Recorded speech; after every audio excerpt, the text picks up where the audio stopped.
ಚಿತ್ರದುರ್ಗದ ರೇಣುಕಾಸ್ವಾಮಿಯನ್ನು ಬೆಂಗಳೂರಿನ ಪಟ್ಟಣಗೆರೆ ಶೆಡ್ನಲ್ಲಿ ಕೂಡಿ ಹಾಕಿ ದರ್ಶನ್ ಗ್ಯಾಂಗ್ ಹಲ್ಲೆ ಮಾಡಿ ಕೊಲೆ ಮಾಡಿದ ಘಟನೆಯ ಸುದ್ದಿ ಬಿಸಿಯಾಗಿರುವಾಗಲೇ ಜನರಿಗೆ ನ್ಯಾಯ ಕೊಡಿಸಬೇಕಿದ್ದ ಪೊಲೀಸಪ್ಪ ಮದುವೆಯಾದ ಹೆಂಡತಿಯ ಶೀಲ ಶಂಕಿಸಿ ಶೆಡ್ನಲ್ಲಿ ಕೂಡಿಟ್ಟು ಮಾರಣಾಂತಿಕ ಹಲ್ಲೆ ಮಾಡಿದ್ದಲ್ಲದೆ ಮನಸೋ ಇಚ್ಛೆ ಮೈಮೇಲೆ ಬರೆ ಎಳೆದ ಘಟನೆ ತಡವಾಗಿ ಬೆಳಕಿಗೆ ಬಂದಿದೆ. ಹೌದು, ರೇಣುಕಾಸ್ವಾಮಿ ನಟ ದರ್ಶನ್ ಗೆಳತಿಗೆ ತನ್ನ ಮರ್ಮಾಂಗದ ಫೋಟೋ ಕಳುಹಿಸಿದ್ದಕ್ಕೆ ಚಿತ್ರದುರ್ಗ ಜಿಲ್ಲೆಯಿಂದ ಬೆಂಗಳೂರಿನಲ್ಲಿರುವ ಪಟ್ಟಣಗೆರೆ ಶೆಡ್ನಲ್ಲಿ ಕೂಡಿ ಹಾಕಿದ್ದ ದರ್ಶನ್ ಗ್ಯಾಂಗ್ ರೇಣುಕಾಸ್ವಾಮಿಯನ್ನು ಕೊಲೆ ಮಾಡಿರುವ ಸುದ್ದಿ ದೇಶಾದ್ಯಂತ ಸುದ್ದಿಯಲ್ಲಿರುವಾಗಲೇ ವಿಜಯಪುರ ಜಿಲ್ಲೆಯ ತಿಕೋಟಾದಲ್ಲಿ ಪೊಲೀಸ್ ಪದೆಯಾಗಿ ಕರ್ತವ್ಯ ನಿರ್ವಹಿಸುತ್ತಿರುವ ಹೆಂಡತಿಗೆ ಕಳೆದ 2 ತಿಂಗಳಿನಿಂದ ತನ್ನ ಪತ್ನಿಯ ಶೀಲ ಶಂಕಿಸಿ ಶೆಡ್ನಲ್ಲಿ ಕೂಡಿಟ್ಟು ಹಲ್ಲೆ ಮಾಡಿ ಬರೆ ಹಾಕಿದ್ದಾನೆ ಎಂದು ಪೊಲೀಸಪ್ಪನ ಪತ್ನಿ ಪ್ರತಿಭಾ ಯಲ್ಲಪ್ಪ ಅಸ್ಕೆ ಆರೋಪಿಸಿದ್ದಾಳೆ. ನನ್ನ ಗಂಡ 2 ತಿಂಗಳಾಯ್ತು ರೀ ಟಾರ್ಚರ್ ಮಾಡ್ತಾನ್ರಿ ಸರ್. ಬರೀ ಹೊಡಿತಾನ್ರಿ, ತಲೆ ಹೊಡೆದ್ರಿ ಮತ್ತು ಬರೀ ಕೊಟ್ರಿ. ಅದಾಗೋದಲ್ದ ಮತ್ತು ನಮ್ಮ ನಾದಿನಿರ ಸಕಟ ದಿನಾಲೂ ಜೀವ ಹರಿತಾರೆ ಸರ್. ಯಜಮಾನ್ರಿ ಪೊಲೀಸ್ ಅದಾರ ಸರ್ ತಿಕೋಟ ಸ್ಟೇಷನ್ಗೆ ರೀ. ಏನಿಲ್ಲ ಬರೀ ಸಂಶಯ ಮಾಡ್ತಾರೆ ಸರ. ಸಂಶಯ ಮಾಡೋದ್ರಿ ಒಟ್ಟು ಅಷ್ಟು ಕಾಡ್ತಾರೆ ನೋಡ್ರಿ ಸರ್. ಮದುವೆಗೆ 10 ವರ್ಷ ಆಯ್ತು ರೀ ಸರ್. ಇದು ಚೇತ್ರಲ್ಲೇ ಚಮಚಲ್ಲಿ ಸುಟ್ಟಾರೆ ಕಟ್ತಾರಲ್ಲೇ ರೀ. ಈಗ 2 ತಿಂಗಳಾಯ್ತು ಟಾರ್ಚರ್ ಕೊಡತ್ತಾರೆ ಸರ್ ಭಾಳ ರೀ. ಈಗ 15 ದಿವಸದಿಂದ ಇದು ಕೊಟ್ಟಾರ, ಬರೀ ಕೊಟ್ಟಾರ ಸರ್. ಕಂಪ್ಲೇಂಟ್ ಕೊಟ್ಟಿದ್ದು ಸರ್. ಕಂಪ್ಲೇಂಟ್ ಕೊಟ್ಟಿದ್ರಿ, ಮನೇಲಿ ಕೂಡ ಹಾಕ್ಯಾರ ರೀ. ನಾನು ಹೊರಗೆ ಬಿಟ್ಟಿದ್ರಿ. ಎಲ್ರಿ ಫೋನ್ ಮಾಡ್ತಾತಂದು ನನಗೆ ಒಟ್ಟು ಕವಲೆ ಮಾಡ್ಕೊತದ ಸರ್.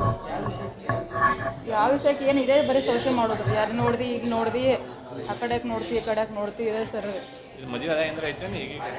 ಈಗ ಜಾಸ್ತಿ ಆಗೈತ್ರಿ. ಈಗ 2 ತಿಂಗಳ ಚಾಲೂ ಆಗೈತ್ರಿ ಸರ್. ಮಕ್ಕಳು ಅದಾರ, 3 ಜನ ಅದಾರ. ಒಬ್ಬ ಹುಡುಗ ಅದಾನ್ರಿ, 2 ಜನ ಹುಡುಗಿಯರು ಅದಾರ ಸರ್. ಹ್ಞೂ ಸರ್, ಹೊಲ್ದಾನ ಮನೆಯಲ್ಲಿ ಕೂಡ ಹಾಕಿದಾರೆ ಸರ್. ಏನು ಫೋನ್ ಊಟ ಅದು ಸ್ವಲ್ಪ ಅಷ್ಟಾಗಿ ಕೊಡ್ತಾರ್ರಿ, ಜಾಸ್ತಿನ ಮಾಡಿ ಕೊಡ್ಲಾತದ್ರಿ. ಭಾಳ ಹಿಂಸೆ ಕೊಟ್ಟಾರ, ಚಿತ್ರ ಹಿಂಸೆ ಕೊಡಕತ್ತಾರ್ರಿ. ಅವ್ರು ನಮ್ಮ ನಾದಿನಿಯರ ಸಕಟ ಅವ್ರ ಸಕಟ ನಿನ್ನ ಬಾಯಾಗ ಅರಿವಿ ತುಂಬಿ ನಿನ್ನ ಕೊಲ್ತನು, ನಿನ್ನ ಇಲ್ಲ ಅನ್ನಿಸ್ತನು, ನೀ ಏಡಿ ಓಡಿ ಹೋಗಿ ಹೇಳ್ತನು. ತುಂಬ ಚತ್ತಕ ಬರೀ ಹೊಲ್ದಾಗ ಕಾಡಿಸ್ತಾರ್ರಿ. ಮತ್ತು ಹೊಲಸು ಭಯಗಳಿಂದ ಭಾಳ ಇದು ಮಾಡ್ತಾರೆ. ಮುಖಕ್ಕೆ ಅದೇ ಅವರೇ ಮಾಡಾಕಚ್ಚಾರ, ಬರೀ ಕೊಡಾಕಚ್ಚಾರ ನಮ್ಮ ನಾದಿನಿಯರು. ಯಾರ ಕಡೆಯಿಂದ? ನನ್ನ ಗಂಡನ ಕಡೆಯಿಂದ ರೀ. ಇಂಥವ್ರಿಗೆ ಬರೀ ಕೊಡ್ಬೇಕಂತಂದ್ರಿ ಅವ್ರು ನನ್ನ ಗಂಡ ಬರೀ ಕೊಡ್ರಿ. ಹೊಲಕ್ಕೆ ಹೋದಲ್ಲಿ ನಮ್ಮ ನಾದಿನಿ ಎಮ್ಮೆ ಹಿಂಡ್ತಿದ್ರಿ. ನಾ ಹೊಲ್ದಂದು ಹಾಸ್ಕೊಂಡು ತಪ್ಸ್ಕೊಂಡು ಬಂದೀನಿ ರೀ ಸರ್. ಡೈರೆಕ್ಟ್ ಇದೆ ಇಲ್ಲ ಸರ್. ಈ ಕಡೆ ಇದಕ್ಕೆ ಬಂದೀನಿ ರೀ, ಬೆಳಗಾವಕ್ಕೆ ರೀ. ನಿಡಗುಂದಿ ರೀ. ನಮ್ಮ ತವ್ರ ಮನೆ ನಿಡಗುಂದಿ ರೀ. ನಮ್ದು ಕನಾದಿಂದ ಬಂದೀನಿ ಸರ್. ಹಾಂ ರೀ. ಅಲ್ಲಿ ಹಿಡಿದು ಬಂದು ಗಾಡಿಗಳು ಬರ್ತಿದ್ದು, ಆ ಗಾಡಿಗೆ ಹತ್ತಿ ಇಲ್ಲಿ ಮಹಿಳಾ ಸಂಘ ಮೇಡಮ್ ಪರಿಚಯ ಇದ್ದರು ರೀ. ಬಂದು ಅವ್ರಿಗೆ ಭೇಟಿ ಮಾಡಿದೆ ರೀ. ಭೇಟಿ ಮಾಡಿ ಕಂಪ್ಲೇಂಟ್ ಮಾಡಿದೆ. ಅವ್ರು ನಮ್ಮ ತವ್ರ ಮನೆಯಾಗ ತರಿಸಿದ್ರು ಸರ್. ಬಂದಿದ್ದರು ಸರ್. ಅವ್ರಿಗೂ ಸಕಟ ಜೀವ ಬೆದರಿಕೆ ಹಾಕ್ಯಾರ ಸರ್. ನೀನು ಕಾಲು ತೆಗಿತೀನಿ, ನಿನ್ನ ಕೈ ತೆಗಿತೀನಿ ಅಂದ್ರಿ. ಹಾಂ, ಕಾನ್ಸ್ಟೇಬಲ್ ಅದಾರ ಸರ್. 15 ವರ್ಷ ಆಯ್ತು ಸರ್. ಯಲ್ಲಪ್ಪ ವಿಠಲ್ ಅಸ್ಕಿರಿ. ಇಲ್ಲ ರೀ, ಹುಡ್ತಾರೆ ಮಾಡ್ತಾರೆ ಗೊತ್ತಿಲ್ಲ ನನಗೆ. ಅವ್ರು ಡ್ಯೂಟಿ ಮೇಲೆ ರೀ, ಮನ್ಯಾಗ ಹತ್ರ ಗೊತ್ತಿಲ್ಲ ನನಗೆ ರೀ. ಮತ್ತು ಈಗ ಮಾತ್ರ ಟಾರ್ಚರ್ ಭಾಳ ಮಾಡ್ತಾರೆ ರೀ. ಹಾಂ ರೀ, ತಪ್ಪಾಗಿತ್ತು ಒಪ್ಕೊಂಡ್ರು ಸಹಿತ ಬಡಿದು ಮಾಡ್ತಾರೆ ಸರ್. ಇದೇ ರೀ ಸರ್. ನಾ ಆ ಕಡೆ ಈ ಕಡೆ ನೋಡಿದ್ದು ಮಾಡಿದ್ದು ತಪ್ಪಾಗಿತ್ತು ಅಂದ್ರೂ ಹೊಡಿತಾರೆ ಸರ್.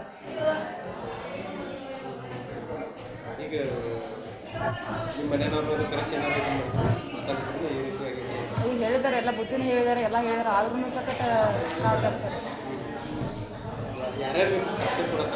1-2 ಜನ ನಾದಿನಿಯರು ಅದಾರ ರೀ.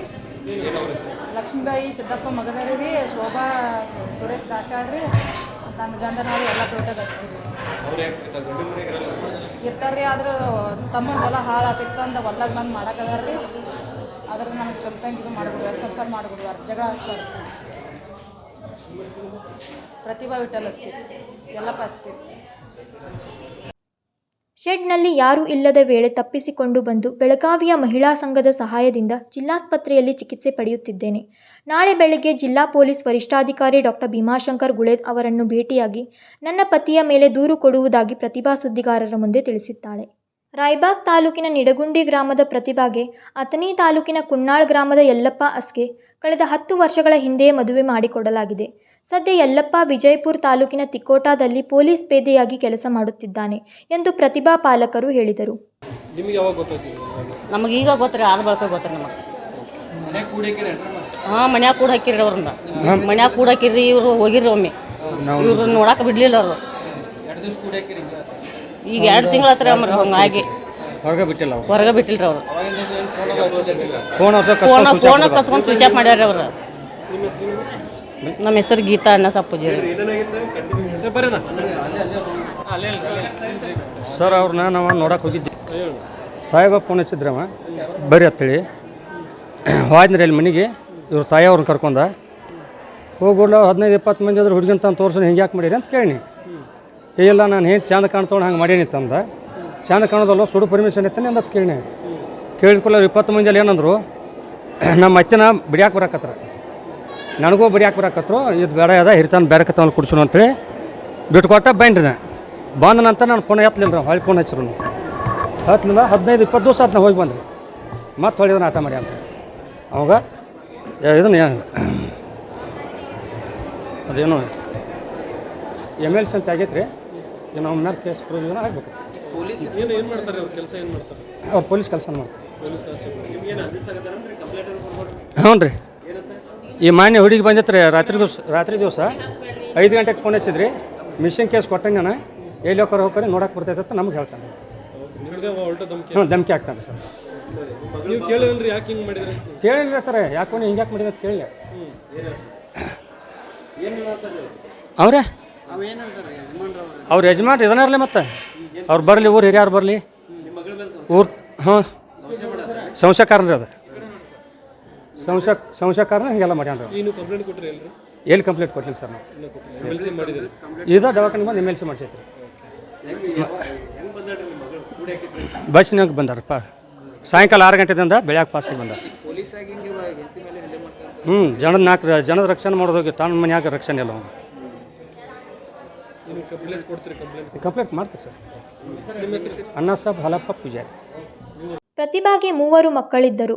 ಪತ್ನಿಯ ಶೀಲದ ಮೇಲೆ ಶಂಕೆ ಮಾಡಿ ಶೆಡ್ನಲ್ಲಿ ಕೂಡಿ ಹಾಕಿ ಮನಸೋ ಇಚ್ಛೆ ಹಲ್ಲೆ ಮಾಡಿ ಬರೆ ಹಾಕಿದ್ದಾನೆ ಎಂದು ಗೀತಾ ಪೂಜಾರಿ ಹೇಳಿದರು. ಕ್ಯಾಮ್ರಾ ಪರ್ಸನ್ ವಿನೋದ್ ಕೋಲ್ಕಾರ್ ಜೊತೆ ರಾಜಶೇಖರ್ ಹಿರೇಮಠ್, KMM ಕನ್ನಡ, ಬೆಳಗಾವಿ. ರಸ್ತೆ ಅಗಲಿಕೆ ಹೆಸರಿನಲ್ಲಿ ಅಕ್ರಮವಾಗಿ ಕಟ್ಟಡಗಳನ್ನು ಕೆಡವಿದ ಪರಿಣಾಮವಾಗಿ #ಸೇವ್ ಬೆಳಗಾವಿ ಕಾರ್ಪೊರೇಷನ್ ಅಭಿಯಾನ ಆರಂಭವಾಗಿದೆ. ಇದು ನಾಗರಿಕರ ಜೀವನಕ್ಕೆ ತೀವ್ರ ಧಕ್ಕೆಯನ್ನ ನೀಡಿದ ಅನ್ಯಾಯವಾಗಿದೆ. ಈ ಅಕ್ರಮ ಕೃತ್ಯಕ್ಕೆ ಹೊಣೆಗಾರರಾಗಿರುವ ಅಧಿಕಾರಿಗಳ ವಿರುದ್ಧ ಕ್ರಮ ಕೈಗೊಂಡು ಕಾನೂನು ಪ್ರಕ್ರಿಯೆಗೆ ಒಳಪಡಿಸಬೇಕು. ಕೆಲ ಅಧಿಕಾರಿಗಳು ಮತ್ತು ಅವರ ರಾಜಕೀಯ ನಾಯಕರ ತಪ್ಪುಗಳ ಕಾರಣಕ್ಕೆ ಪಾವತಿಸಬೇಕಾದ ಪರಿಹಾರವನ್ನ ಸರಿಯಾದ ತೆರಿಗೆ ಪಾವತಿದಾರರ ಮೇಲೆ ಹೊರೆ ಹಾಕುವುದು ಅನ್ಯಾಯವಾಗಿದೆ. ಯಾವುದೇ ಪರಿಹಾರವನ್ನ ಕಾರ್ಪೊರೇಷನ್ ಪಾವತಿಸಿದ್ರೆ ಅದನ್ನ ಹೊಣೆಗಾರ ಅಧಿಕಾರಿಗಳಿಂದಲೇ ತಿರುವಾಯ ಮಾಡಬೇಕು. ನ್ಯಾಯವನ್ನ ಅನುಷ್ಠಾನಗೊಳಿಸುವುದಕ್ಕಾಗಿ ಮತ್ತು ಸಾರ್ವಜನಿಕ ನಿಧಿಗಳನ್ನು ರಕ್ಷಿಸೋಕೆ, ಬೆಳಗಾವಿ ನಾಗರಿಕರ ಹಕ್ಕುಗಳನ್ನು ರಕ್ಷಿಸೋಕೆ #ಸೇವ್ ಬೆಳಗಾವಿ ಕಾರ್ಪೊರೇಷನ್ ಅಭಿಯಾನಕ್ಕೆ ಸಹಕಾರ ನೀಡಬೇಕಾಗಿದೆ.